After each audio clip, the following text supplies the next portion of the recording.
Welcome to another Between Two Bookshelves here in quarantine. I don't know what number we're on here, but this is for Plan D by Mike Maddock, right? I think it's number 3 of quarantine.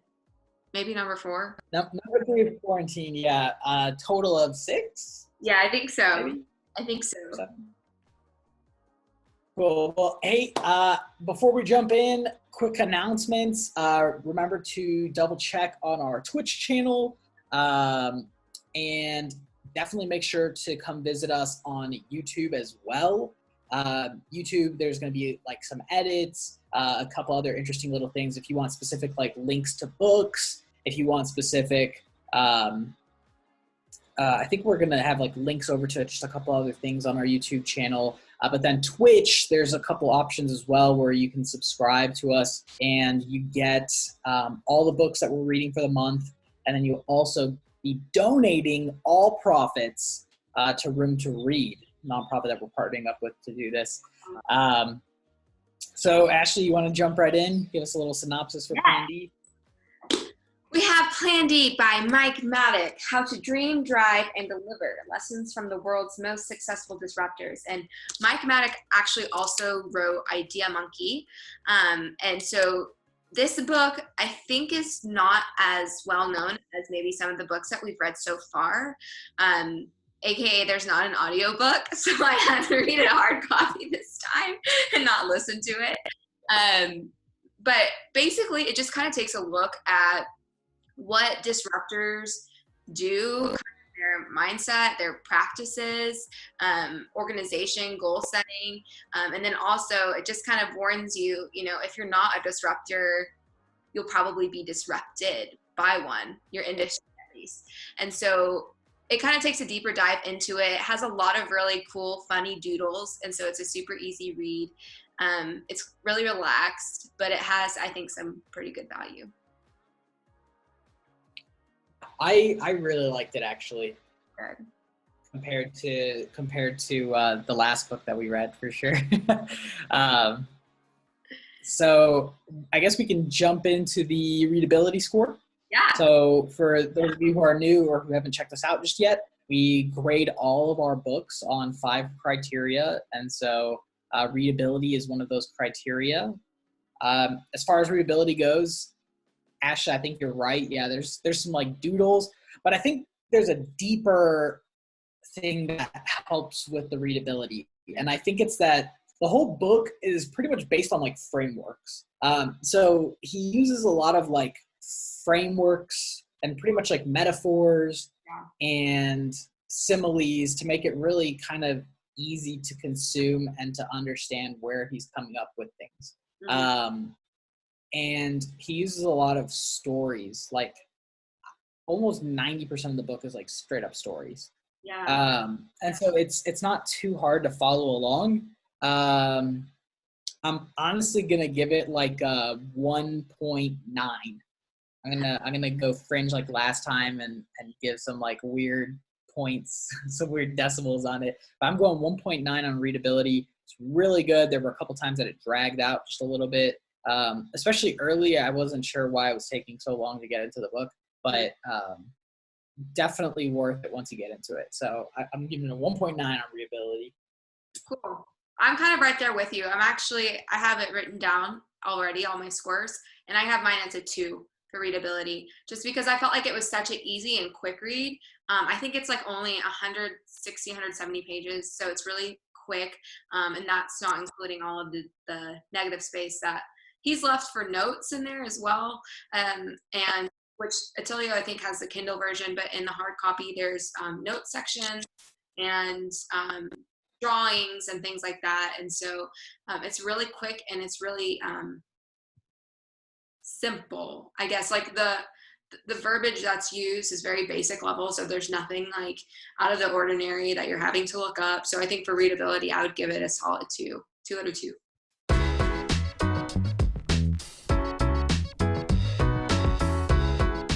So as far as relevance goes, I think it's super, super, super hyper relevant, honestly. I feel like this is one of those books that should be taught in school. Yes. There's so much like critical thinking, lateral thinking, how to be creative when you need to be creative, how to not be creative when you don't need to be creative. I mean, this is like this is really more of like a handbook on how to be a disruptor and what happens if you're not a disruptor. And so it kind of shows you the pros and the cons. I'm giving it a flat 2. I think it could be relevant for beginners, and I think it could be relevant for people who are advanced. And I'm thinking about taking some of the pictures that he had in there and just printing them off and turning them into posters and putting them on our office walls, just as like reminders. Please do it. You know, like some of those frameworks are just awesome. You had some really.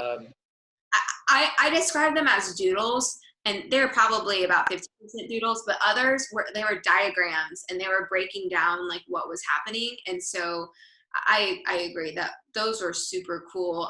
And I don't know if you guys know, but this book I think was only published last year. So all of the information is hyper relevant as far as timeline. Talks about Uber, it talks about all of the new Fortune 500 companies. And it even talks about like in the next 4 years, I think it said like 75% of the Fortune 500 companies we have not even heard of yet. And so it's very relevant as in it's projecting all of the innovation and change to come in the next few years. So I gave my relevancy score a 1.75.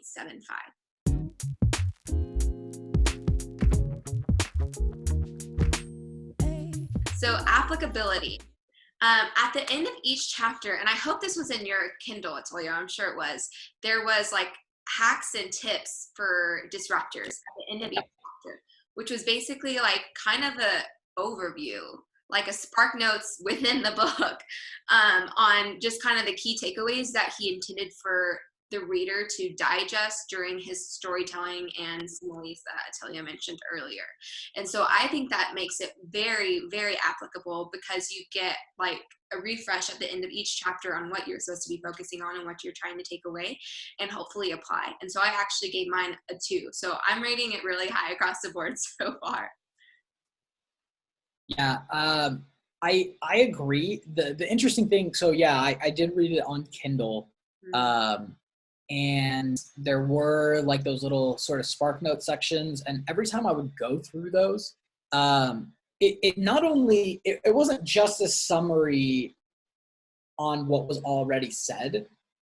It like added, it was extra too, which I really liked. It was like, hey, by the way, if like you read this like this in the book, but this is like a way to do it. Or like this is an extra way, or this is an example, or this is, and so it was kind of like an expansion, or like a critical thinking way to apply what was already mentioned in the stories, which I really liked. It's a little, some of it I could see how it might not be applicable to a lot of people.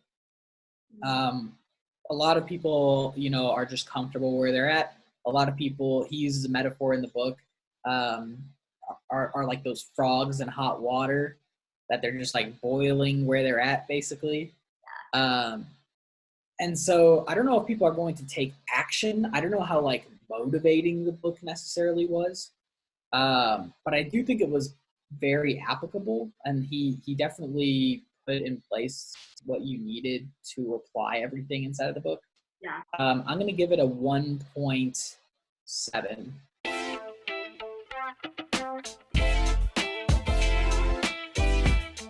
So I didn't expect anything. I don't even know where we heard this book from.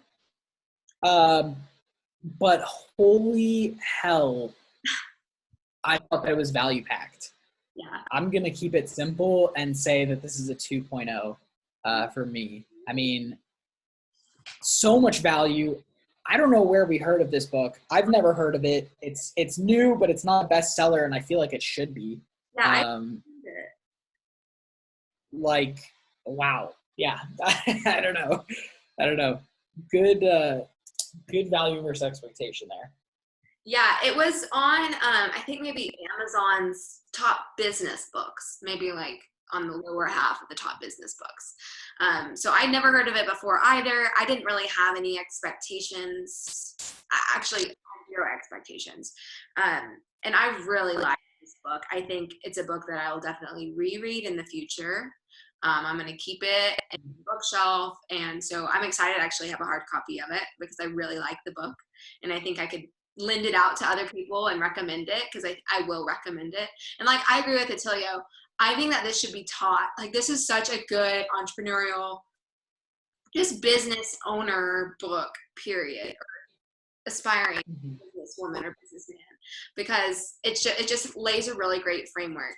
So for mine, I'm giving it a 1.5, just primarily because I don't think it was like the most amazing book in the entire world, but it was really good for having no expectations. So I'm giving it a 1.5. For my butterfly effect, what I was saying is that I agree with Attilio that there was a lot of value in this book, but it wasn't very motivationally inclined, I would say. It was a little bit kind of more straightforward and not so much like a hype me up type of feeling. So for that reason, I'm giving it a 1.25. So since I tend to think pretty big on a lot of things, it feels a little bit more like I can't apply it as much as I would want to. If you're thinking maybe a little bit smaller, if you're thinking about, I just want to apply this little framework from Benjamin Franklin into my life, and I want to see how it improves this little aspect. I think it's maybe a little bit easier to take on some bite-sized things from the book. But with that being said, it does make it kind of cut and dry, like kind of easy to do. I'm going to give it a 1.1 for butterfly effect.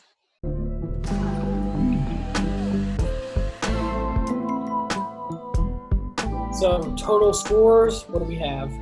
Mine's 8.5, which is pretty good. Yeah, 8.7. Really good book. Really good book. I mean, for beginners or for advanced, I think it's really solid. And actually, I'd recommend it. Attilio, I kind of disagree a little bit with you on, like, this book is mainly for, like, the big dogs.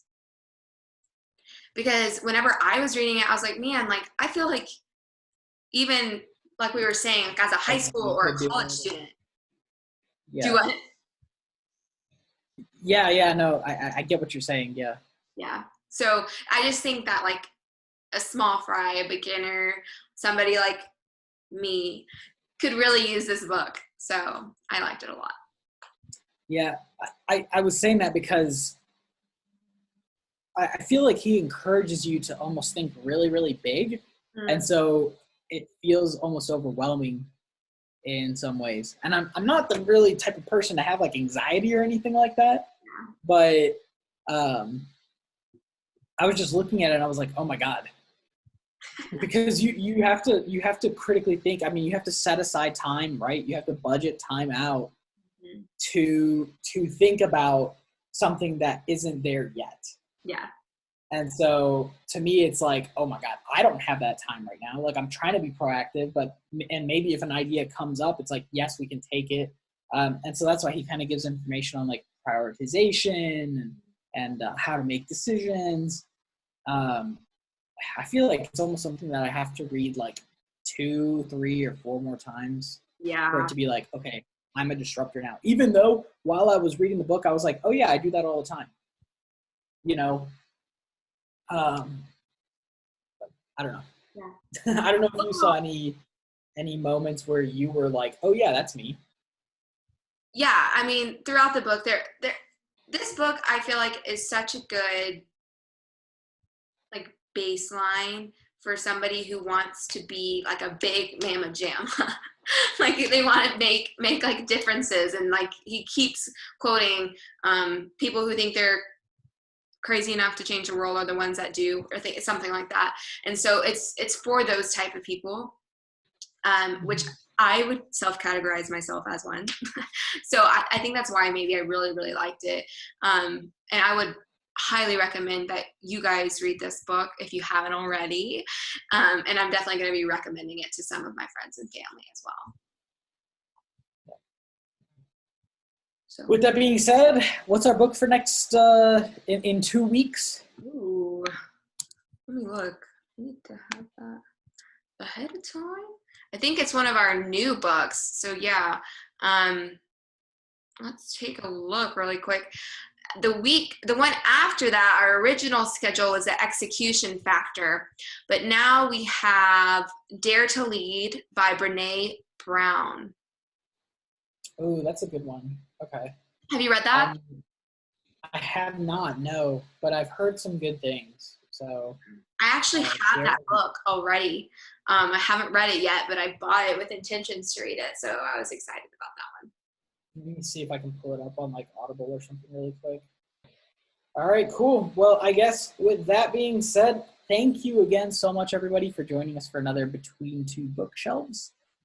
Make sure to check us out on Twitch, on YouTube. I think we'll be trying to get something up on Facebook Live here ASAP. Again, sorry that we're in this quarantine situation. We're having to make do with Zoom. That's all right. Dare to Lead, boom, right here on Audible. All right, cool. And so with that being said, I guess we'll see y'all next time. Bye, guys.